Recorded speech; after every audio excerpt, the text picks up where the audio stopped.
So let's move forward and just look at this idea of a development plan and what it looks like. And for me, I'm a process guy. I may be an introvert, but I'm a process person. And I think there are lessons to be learned in the process of doing something and going through an activity.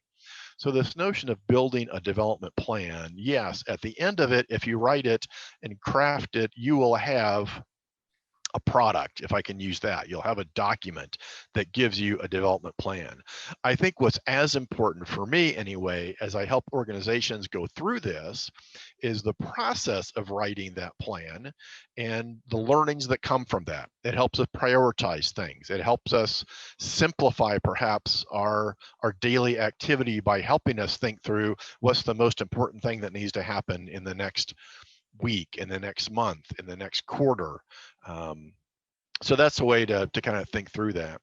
So obviously, Jerry's been very strong in talking about this process of building rational relationships. So as you develop our plan, this really is a way for us to kind of quantify, to put down on paper in a document, not only what our personal plans are as maybe development director or executive director of our ministry, but also something other people can get a hold of too and see where we're going. This is the roadmap. This is the document we're using to chart our course forward.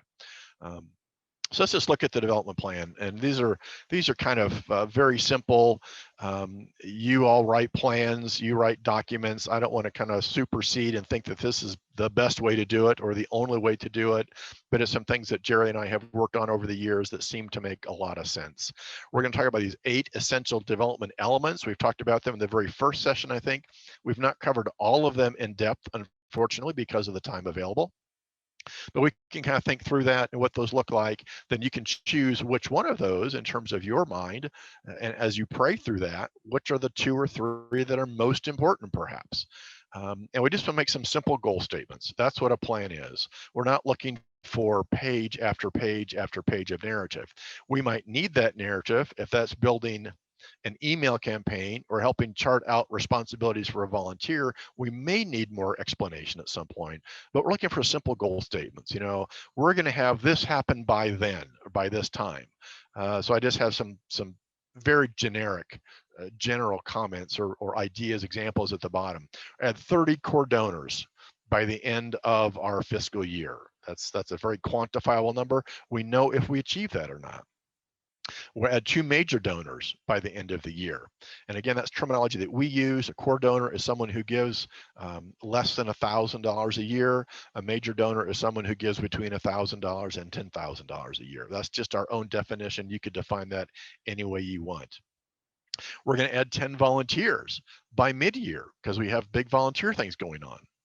And then if you have those numbers, then you can start to work backwards from those and really see, well, if we're going to add 30 core donors, how many people do we have to engage? How many people do we have to connect with? How many people do we have to start working relationships with in order to achieve those 30 core donors or those 10 volunteers? We just talked about the whole volunteer process. If we go back to me being an introvert and I know 3 or 4 people that I feel pretty good about, I'm going to have to work with those 3 or 4 and have them all work with 3 or 4 each, probably, in order to identify the 10 volunteers that we can help work on an event or a project or a program. So keep them very simple. Don't overcomplicate them. I think many people, when they write a business, I teach undergraduate business. I think many people, when they write a business plan, just make it way too complicated and use way too many words. So these are just really simple things that keep us on track in terms of what we're trying to accomplish. But we want a goal statement. We want to know if we've achieved that goal by the time we said we're going to achieve it.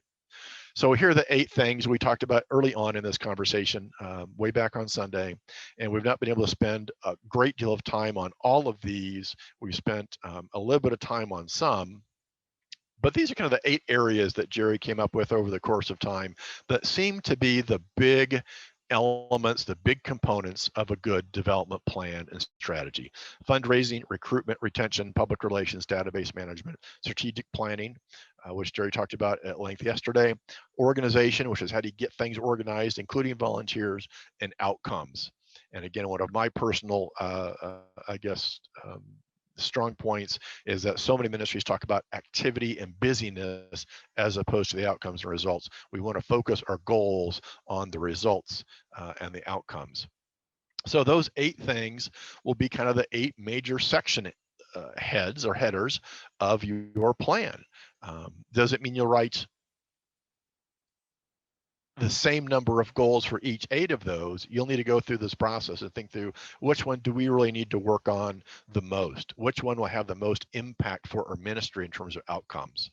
Maybe you have a really good strategic plan in place. You don't need to spend a lot of time on that perhaps, but maybe you need to spend more time on recruitment, or maybe more time on thinking through what are the real outcomes that we're trying to achieve with our clients, with our students, with our stakeholders. So I'm going to step through each of these 8 fairly quickly. And then toward the end, I want to really give you a lot of time to do some think time and reflection time for yourself, and a chance to come back together in one final small group breakout and be able to share some of that information with the other people in your group. So under that first category, fundraising, here's sorts of the thing that you want to be thinking about in terms of keeping things in mind. How much money do you have to raise in the upcoming year? Is that more or less than last year? I found in this country that many organizations and ministries did very, very well in the midst of COVID, because people who had more gave more, just because of the need, and because of, we knew that there were extraordinary things going on around us in our world and in our ministry. Will that be the same for today or for this year? What's your goal in terms of budget? Every organization has a budget, and we want to raise more money, but how much more money? Is it $1 more than last year, or is it 10% more than last year, based on what the outcomes are that you're trying to achieve? You want to have just a general sense of your donor base. If you don't have the exact numbers, at some point you want to work probably toward getting those, but you want to think about, is it growing? Is it expanding? Is it shrinking? I've seen a number of organizations who have gotten in trouble because they're looking at the total dollars being given and not really paying attention to the total number of donors in the donor base. And all of a sudden they realize that they're growing by 2 to 3 to 5% every year, but then they realize that all of a sudden their donor base has shrunk, and people kind of quietly gone away and didn't realize that they were missing people because smaller numbers of individuals were giving more money. Exact numbers are great if you have them, and probably something you want to think through if you don't have that yet. But just a general sense, is your donor base growing? Is it getting smaller? Is it getting bigger? Is it staying the same? And then to think through, are there any kind of big events you're planning this year in terms of fundraising? Jerry talked in the last session about programs, projects, activities, and events. All those get rolled into, at some point, kind of the fundraising section, if you will, of our development plan. Are there new audiences that you want to pursue? Are there new groups that are seen to be coming out of COVID that you've had connections with because of COVID that maybe you want to stay connected with? That might be one example. Are there other affiliates, those affiliate groups, affinity groups we talked about earlier, that maybe are kind of a descriptor of a group that you want to try to stay in touch with that maybe isn't very high or, in your importance list right now? What are things you've learned through this network that you want to include that may have to do with current partners, finding new volunteers, staying connected to donors? What does that look like in terms of your fundraising activity for the next year? And then recruitment, this is related to donors, to volunteers, to stakeholders, to people who are your supporters, in whatever way, shape, or form that looks like. Do you have someone who's kind of responsible for recruiting? I think what happens in a lot of organizations is everybody knows it's important, but no one sort of owns it. No one has responsibility. And I don't think that means that one person has to be responsible to find all the donors or all the volunteers, but it is, I think, important to have one person whose responsibility it is to make sure that it's happening. A lot of times in a group, like, oh, that's important, we got to do that. And all of a sudden you leave the meeting and everybody realizes, well, we didn't really assign that. No one really said, I'm willing to do that. So it doesn't get done, even though we all know it's important. What's the biggest priority in terms of who you recruit next? Is it volunteers? Keying off with a conversation in the last hour. Do you need more donors? Do you need more people in leadership positions, perhaps on your board, or to help serve on volunteer teams? What's the most important piece of recruitment activity that you need to be about in the next year? And you need to think through that. And again, maybe that comes down to, we need to have two new board members by the end of the year, to go back to David Lloyd's conversation about trying to recruit new board members. Or we don't need a new board member for 4 more years because that's the way the terms work. At least you know that. You don't need to pursue that this year, but at least is on someone's horizon and thinking through what that's going to look like. And again, kind of include a very specific number. It's one thing to say we need more volunteers or we need more money.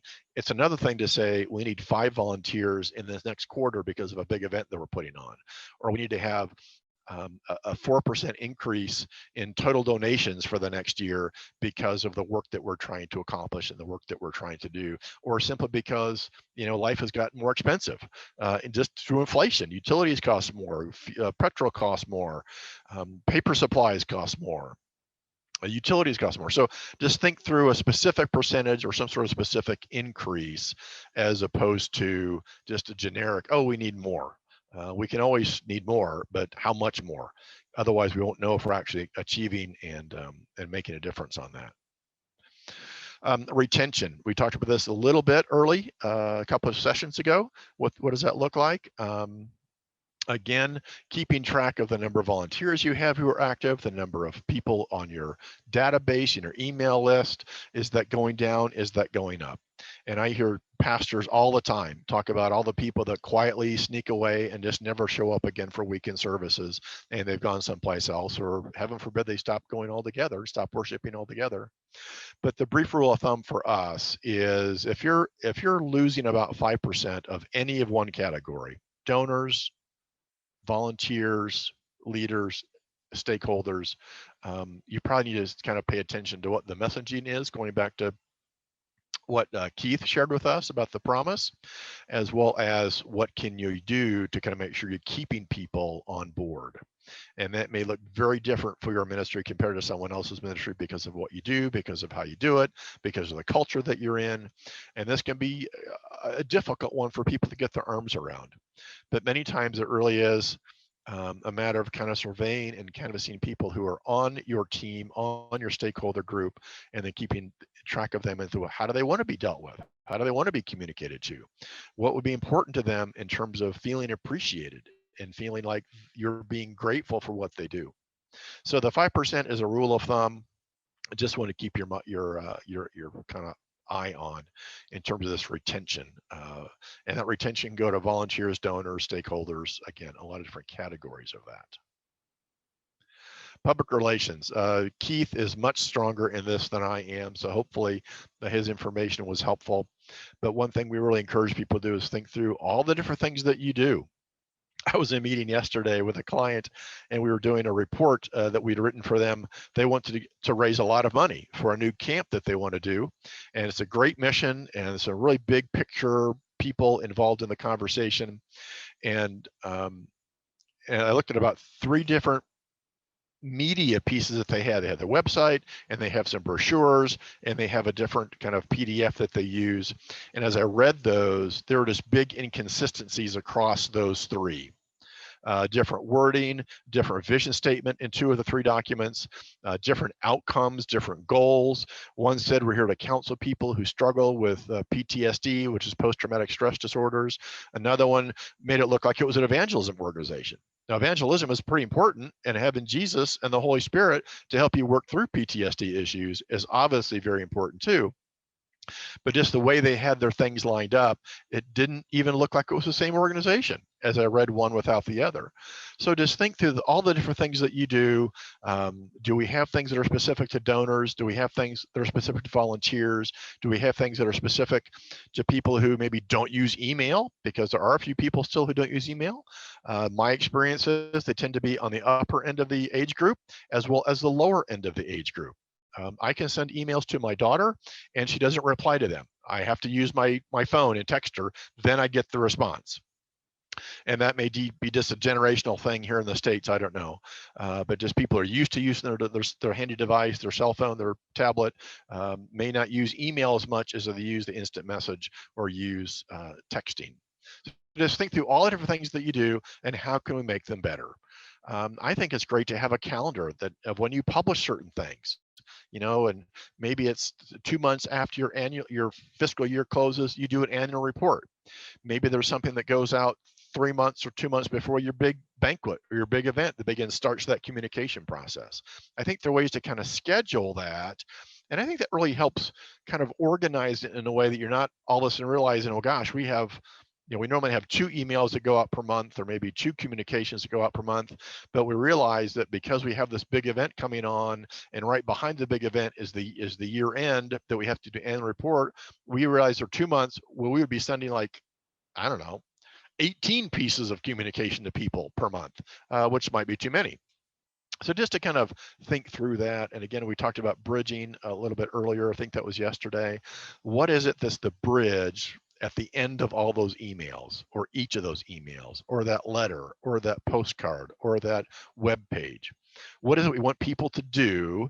And again, this is where Keith and Jerry and Greg arm wrestle a bit. Keith would say one thing, make it very specific. We would suggest maybe more than one thing, including something that's very easy that everybody can say yes to, as well as something that might be a non-financial suggestion as well. So just be thinking through the different audiences you have, be it a donor, be it a volunteer, be it a kind of casual observer on your organization, maybe someone that's a C in that ABCD scale, someone who's done one of those things with you. Think through what kind of message do they need, what sort of bridge do they need to get them to that next level of engagement with your organization. Here's just some sample bridging. I think that's very similar to what we talked about a couple of days ago. We do spend a pretty healthy chunk of time during the course of the year I'm entering talking about bridging and helping with bridging. I think I mentioned the other day, I tried to find a document that someone did for us that has all the different bridges that he built for his own organization. There were about 18 of them, and they were really great. But you can think through these with your own team, or just kind of alone to yourself. What are the ways that people can be invited to work with us, to engage with us in a different way? And if Jerry was still on the call, he would say bridge everything. Everything has to have some sort of a bridge. And I think that echoes what Keith says as well. We just look at it just a little bit differently. Database, this is huge, because you really can't work with people in your organization if you don't know who they are. And whether you're using a very simple system or a very complex commercial system, you have to think through what's the best way to do our database. And we have a client right now we're working with that has all their donors on a spreadsheet. And they've decided, at least for the next 6 to 8 months, they're going to keep them on a spreadsheet as opposed to try to purchase a commercial database, because of what they're in the middle of right now. They're doing a lot of things, causing a lot of transition. They're launching a couple of big projects. And our counsel was, if you're going to do something like that, either put the database in now or wait till the very end of the big project and then kind of clean it up and do a one-time entry into your new database. And they've chosen to wait, as opposed to end up with maybe different names in different databases in different ways where they can't keep track of people. So they're going to stick with a simple spreadsheet for now and be able to do that. And you may need a better system down the road as it gets bigger, as you get kind of better acquainted with your audiences. What does that look like? And you can pull fields through a spreadsheet or through a database system, Microsoft Word Access or some others. Okay. Strategic planning, won't spend a lot of time on that. Obviously then, other than what Jerry has already shared, the strategic plan sets the path, it sets the goal. This is the horizon. This is how we know if we've accomplished our vision. Jerry uses that terminology, vision equals mission accomplished, which I think is very clear and direct. We know we've done what we said we're going to do. We know what we've achieved, what God's purpose was for us, because we've had a plan that was mapped out in a way that helps our board, going back to some of David's comments, our board understand where we're headed and how we need to be on track with that. And if we have to make a course change because of COVID, everybody did, then that's okay, but we at least know kind of what the broad steps and the broad plan is. If we have to make adjustments along that process, that's why I call it strategic planning, ING, as opposed to a static plan that might be a document. I've worked with lots of organizations that had documents, and they did this great big huge strategic planning process, and they had the board involved, they had the staff involved, and they had volunteers involved, and they had all this great input. They launched this giant strategic plan, and then it went into a notebook or the ring binder that went up on the shelf, or it went into a thumb drive that went in somebody's drawer, and they never paid attention to it before. Or like in 2007, 2008, when the The economy changed for a lot of countries, including the United States. They had this wonderful, gorgeous looking document they called their strategic plan, and the world around them completely changed, just like it did last year with COVID. So it's planning with an ing as opposed to a static document that is not reviewed and made course corrections as we need to. You've already seen this. I won't spend a lot of time on this. Kind of this notion of having this triangle, this pyramid, very solid geometric figure. At the base we have the vision, top we have, or base we have the mission, top we have the vision, and then we have the strategic plan and the development planning going on in conjunction with each other, in lockstep with each other, usually out anywhere from 3 to 5 years. That might be too far for you right now. That's okay. Go out 2 years. And then think through what are the intermediate goals, maybe quarterly, maybe monthly. Those are the things you probably report onto your board on a regular basis, so they know that you're still making progress. They know how they can be helpful in engaging new people as they see how you're accomplishing your mission through your strategic planning process. Organization. Talked a bit about this with volunteers. How do we find people with linkage to help us get those things done? And again, you kind of go with who you know. And that's always the best first place to start. I mentioned my friend John, who knows everybody in the area, in the community, because of what he does professionally. And more, probably 3 or 4 times a year, I'll go to John and say, hey, John, we're launching this new project, or need a connection to this organization or this group. Do you know someone who's involved in that? And he's always very willing to do that, because he and I have a very trustful, respectful personal relationship. We've known each other for 20 plus years, probably. Our kids grew up together. So that's come with time, but it's a way for me as an introvert to really find best linkage by working with people that I know to then help find other people and kind of help people that really have certain skill sets perhaps that we need at a given point in time, and use that kind of organization linkage as well to figure out who that might be. A Bible teacher, someone who can cook a big meal for a banquet, someone can organize a big activity or big event. I don't do any of those very well. Well, Bible teaching is okay. That's because the Holy Spirit's doing that. But in terms of the others, I need to rely on other people to help me do that. And then outcomes. This is something we've talked about a little bit, maybe not as specifically as perhaps we could have, but the outcomes are different from the strategic plan. And if the plan goes out maybe 2 to 3 to 5 years, but we're looking at the outcome of what would this individual who was impacted by our ministry. I asked this question yesterday of this camp, this group of individuals who want to start this PTSD retreat center. If someone came to your retreat facility, if someone came to your camp and received counseling, what would that individual look like 10 years from now as a result of being involved in your ministry, or being impacted by your ministry, being counseled by your ministry? So think kind of long term in terms of what do our students, what do our young unwed mothers coming to us as a pregnancy care center, what do our children in our child evangelism fellowship group want to look like 10 years from now if we have a way to help impact their lives and steer them on that course? What would that look like? You can do that a lot through surveys by determining people that have been with you over the years, what's been important, what made a difference in your life, what might have you stay connected to an organization in a certain way. SurveyMonkey is pretty easy to use. It's not always as intuitive as I would prefer, but maybe I just don't think like that. But it's fairly simple to use. You can just build simple surveys on a regular basis and ask those sorts of questions of people in terms of what kind of outcomes, what kind of impact you've had, and then start to build some journeys for people, to go back to Keith's conversation, go back a journey that people are on with you in your organization, and a way to kind of think through that. So just, I think those stories of life change, you can use them in marketing and promotion and testimonials, and it really confirms that what you're doing as an organization is making sense. This conversation yesterday was fascinating because they want to counsel people who have PTSD, and that's kind of their main focus. But the person who's the big visionary of the organization shared that in the last 2 years, they know of more than 1,000 people who have come to know Jesus as Savior because of the different events that they've done. And praise God for that. But not all 1,000 of those are people who suffer from PTSD. So, I asked the very kind of maybe crass question, well, are we an evangelism organization or are we a counseling organization? And people kind of stop and think. We don't want to minimize the fact that people came to know the Lord, but that's not their primary goal. That's a benefit of a relationship that they've built or an event that they've done. But really, that long-term life change rather really helps confirm the mission and the vision and the effectiveness of what you're doing. So we're going to talk about development plan here in just a little bit. I'm trying to do a quick time check here. Oh, we're doing okay on time.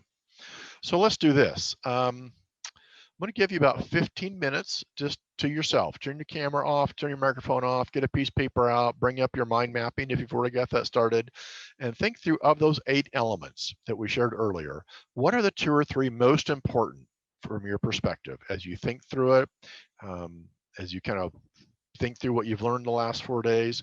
What are the 2 or 3 that you really need to kind of spend some time on? And then who's going to help you work on this development plan?